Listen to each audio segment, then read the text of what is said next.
Hello everyone. This is Joanie Almirante Alajenio. For today's topic is about correction pillar.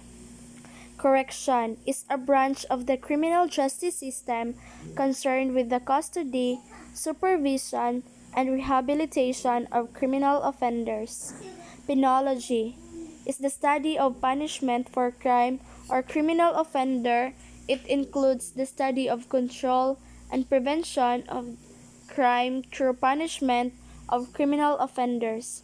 Penalty is defined as the suffering inflicted by the state against an offending member for the transgression of law.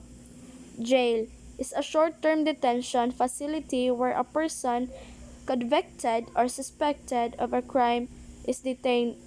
It holds people awaiting trial, under investigation, and people sentenced for a short duration, which is below 3 years sentence.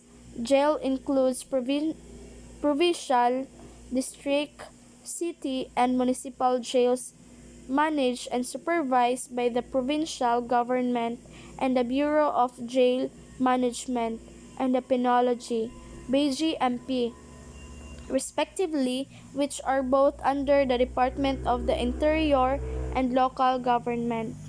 Why is correction pillar is important?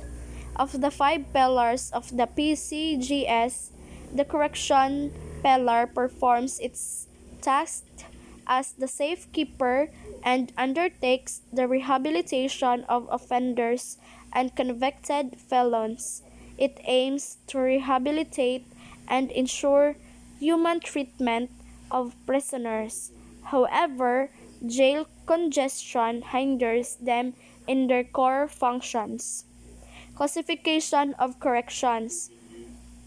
Institutional correction deals with jails, prisons, and colonies where a convict is going to serve his sentence. Non-institutional correction deals with service of sentence of convict outside an institution. It is also known as community-based or treatment. Justification of punishment. Retribution. Offenders should be punished because they deserve it. Expiation or atonement. It is punishment in the form of group vengeance where the purpose is to appease the offended public or group. Deterrence. Punishment gives lesson to the offender by showing to others what would happen to them if they violate the law. Incapacitation and protection. The public will protected if the offender has being held in conditions where he cannot harm others, especially the public. Reformation or rehabilitation. It is the establishment of the usefulness and responsibility of the offender. Types of jail. Lockup jails is a security facility common to police station used for temporary confinement of an individual held for investigation. Ordinary jails is the type of jail commonly used to detain a convicted criminal offender to serve sentence less than 3 years. Workhouse jail forms or camp, a facility that houses minimum custody offender who are serving short sentences. Prison. Prison is a place of long-term confinement for those convicted of serious crimes. The sentence is above 3 years or place which refers to the national prisons or penitentiaries managed and supervised by the Bureau of Corrections, an agency under the Department of Justice. Non-institutional correction.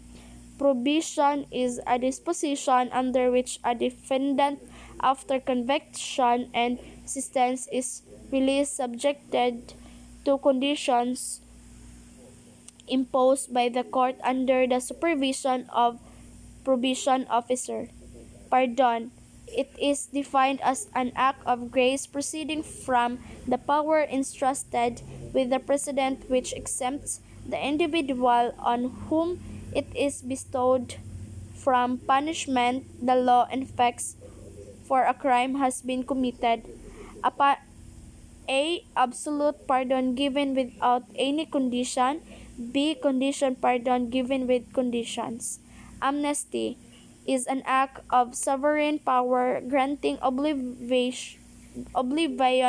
or general pardon for a past offense, usually granted in favor of certain classes of persons who have committed crimes of a political character such as treason, sedition, rebellion, and parole is the suspension of resistance of convict after having served the minimum of the sentence imposed without granting pardon, prescribing the terms of the suspension, reprieve and suspension of sentence. General pardon for a past offense, usually granted in favor of certain classes of persons who have committed crimes of a political character such as treason, sedition, rebellion.